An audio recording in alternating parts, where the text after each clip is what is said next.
ಹುಬ್ಬಳ್ಳಿಯಲ್ಲಿ ಲವ್ ಜಿಹಾದ್ ಅನ್ನುವಂಥ ಕೇಸ್ಗಳೆಲ್ಲ ಬೆಳಕಿಗೆ ಬಂದಿದೆ ಸರ್. ಅಲ್ಲಿ ಹಿಂದೂ ಪರ ಸಂಘಟನೆಗಳೆಲ್ಲ ಹೋಗಿ ನೋಡಿ, ಅದರಲ್ಲಿ ಈಗಾಗಲೇ ಅದಕ್ಕೆ ಕ್ರಮ ತಗೊಂಡು ಅವ್ರನ್ನ ಅರೆಸ್ಟ್ ಮಾಡಿ ಅಲ್ಲಿ ಜಿಮ್ನೇಷಿಯಂ ಅಲ್ಲಿ ಯಾವ ತರ ಘಟನೆ ಆಯ್ತು ಅಂತ ಹೇಳಿ ಅವನ್ನೆಲ್ಲ ಅರೆಸ್ಟ್ ಮಾಡಿ ಅದ್ರ ಮೇಲೆ ಕ್ರಮ ತಗೊಳ್ತಿದ್ದಾರೆ. ಅದನ್ನ ಇಡೀ ರಾಜ್ಯದಲ್ಲಿ ಅದನ್ನ ಪ್ರಚಾರ ಮಾಡೋದಕ್ಕೆ ಕೆಲವರು ಹೊರಟಿದ್ದಾರೆ. ಅದು ಆಗ್ಬಾರ್ದು. ಅದು ನಾವು ಕಾನೂನು ಪ್ರಕಾರ ಏನ್ ಕೆಲಸ ಮಾಡಬೇಕು ಅದನ್ನ ಮಾಡ್ತಾರೆ ಪೊಲೀಸವರು.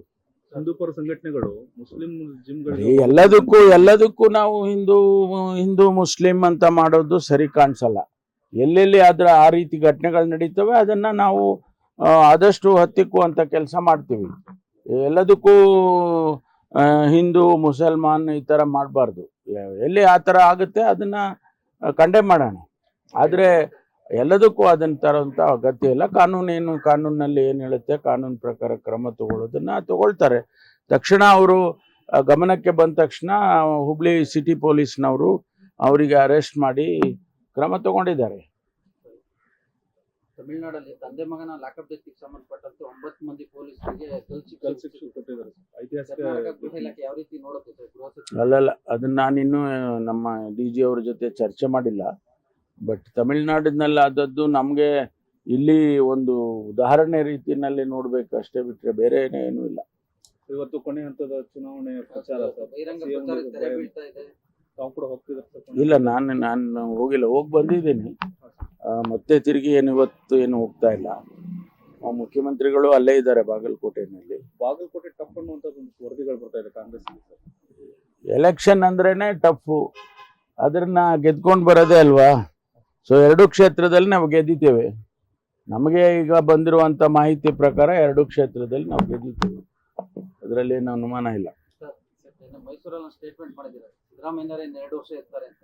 ಹೈಕಮಾಂಡ್ ಅಂತದೊಂದು ಏನಾದ್ರು ಸುಳಿ ಕೊಟ್ಟಿದೆ ಸರ್? ತಿರ್ಗಾ ಯಾಕೆ ಹೇಳ್ಬೇಕು ಅದನ್ನ? ನೆನ್ನೆ ಹೇಳಿದ್ ಮುಗಿದೋಯ್ತು. ಸಚಿವ ಸಂಪುಟ ಪುನರ್ರಚನೆ ಆಗುತ್ತೆ ಹಾಗಿದ್ರೆ ಸರ್?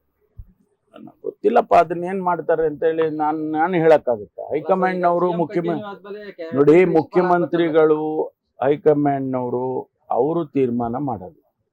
ಇದನ್ನ ಪದೇ ಪದೇ ನೀವು ಕೇಳ್ತಾ ಇರೋದು, ಅದನ್ನೇ ಹೇಳೋದು, ನಾವು ಅದನ್ನೇ ಹೇಳೋದು. ಅದೇನು ಅದು ನಿಮ್ಗೂ ಸಮಾಧಾನ ಇಲ್ಲ, ನಮಗೂ ಸಮಾಧಾನ ಇಲ್ಲ. 2 ವರ್ಷ 2.5 ವರ್ಷಕ್ಕೆ ಪುನರ್ರಚನೆ ಆಯ್ತ್ರಿ, ಹೇಳಿದ್ದೀನಿ ನೆನ್ನೆ, ಮುಗೀತು. ಮತ್ತೆ ಯಾಕೆ ಕೇಳ್ತೀರ ಅದನ್ನ? Why do you want me to repeat it? ಸಂಪುಟ ಪುನರ್ರಚನೆ ಕೇಳ್ತಾರೆ. ಆಯ್ತು, ಅವರು ಮುಖ್ಯಮಂತ್ರಿಗಳು ಮತ್ತು ಹೈಕಮಾಂಡ್ನವರ ವಿವೇಚನೆಗೆ ಬಿಟ್ಟಿರೋದು. ಯಾವುದೇ ತೀರ್ಮಾನ ನಾನು ಹೇಳಕ್ಕಾಗತ್ತಾ? ನೀವ್ ಹೇಳಿದ್ರಿ, ನೀವ್ ಹೇಳಿದ ಹೌದು, ನಮ್ಗೆ ಗೊತ್ತಿದ್ದು ನಾವ್ ಹೇಳ್ತೀವಪ್ಪ. ನಮ್ಮ ಅನಿಸಿಕೆನೆ ಎಲ್ಲ ಹೈಕಮಾಂಡ್ ಮಾಡ್ಬಿಡುತ್ತಾ, ಅಥವಾ ನಮ್ಮ ಅನಿಸಿಕೆನೆ ನಡೆದೋಗುತ್ತಾ? ಅಲ್ಲಿ ನಾವು ಎಲ್ಲ ಗಮನಿಸುತ್ತೆ ಅಂತ ಅಂದ್ಕೊಳ್ತೀವಿ ನಾವು.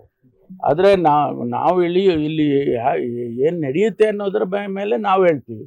ಹೈಕಮಾಂಡ್ ಅಲ್ಲಿ ಏನ್ ನಡೆಯುತ್ತೆ ಅಂತ ನಮ್ಗೆ ಹೇಳಕ್ಕಾಗುತ್ತೆ? ಊಹೆ ಮಾಡ್ಕೊಂಡು ಸ್ಪೆಕ್ಯುಲೇಟ್ ಮಾಡಿ ಹೇಳಿ ಅದಕ್ಕೆ ದಿನ ಬೆಳಗ್ಗೆ ಆದ್ರೆ ಅದಕ್ಕೆ ಸ್ಟೇಟ್ಮೆಂಟ್ಗಳು ಕೊಟ್ರೆ ಅದಕ್ಕೇನು ಅರ್ಥವೇ ಇರಲ್ಲ. ಫಸ್ಟ್ ಟೈಮ್ ಗೆದ್ದಿರೋರು ಮತ್ತೆ ಸೀನಿಯರ್ಸ್ MLAಗಳು ಪ್ರತ್ಯೇಕವಾಗಿ ಹೈಕಮಾಂಡ್ ಭೇಟಿ ಮಾಡಕ್ ಅದನ್ನು ಗಮನಿಸ್ತಾರ್ರಿ. ನಾನು ಹೇಳ್ತೀನಿ ಕೇಳಿ, ನಿಮ್ಗೆ ಹೈಕಮಾಂಡ್ ಯಾವ ರೀತಿ ಫಂಕ್ಷನ್ ಮಾಡುತ್ತೆ ಅನ್ನೋದನ್ನ ಹೇಳ್ತೀನಿ ನಿಮ್ಗೆ.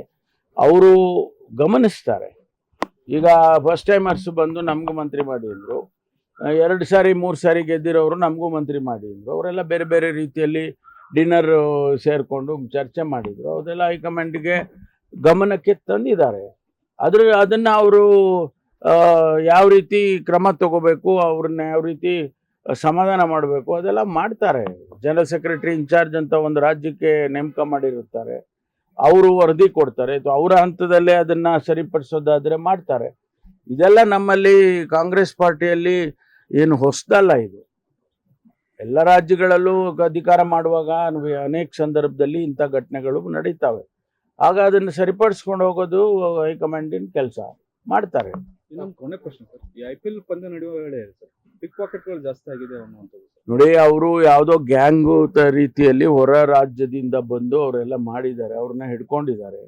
ಈಗಾಗಲೇ ಅವ್ರನ್ನ ಅರೆಸ್ಟ್ ಮಾಡಿ ಅವ್ರ ಮೇಲೆ ಕ್ರಮ ತಗೊಂಡಿದ್ದಾರೆ. ಮತ್ತು ಬಹಳಷ್ಟು ಫೋನ್ಗಳು ಕೂಡ ಸಿಕ್ಕಿದೆ, ಅದನ್ನ ಸೀಸ್ ಮಾಡಿ ಅವರು ವಾಪಸ್ ಕೊಡ್ತಕ್ಕಂಥ ಕೆಲಸ ಮಾಡ್ತಾರೆ. ಅದು ಗ್ಯಾಂಗ್ ರೀತಿ ಅವರು ಎಲ್ಲೆಲ್ಲ IPL ಆಗುತ್ತೋ ಅಲ್ಲಿ ಹೋಗ್ತಾರಂತೆ. ಅದೇ ಯಾವ ಪ್ರಾಪ್ತರೋ ಕದ್ದ ಮೇಲೆ ಎಲ್ಲ ಒಂದೇ ಅಲ್ವಾ, ಕಳ್ಳ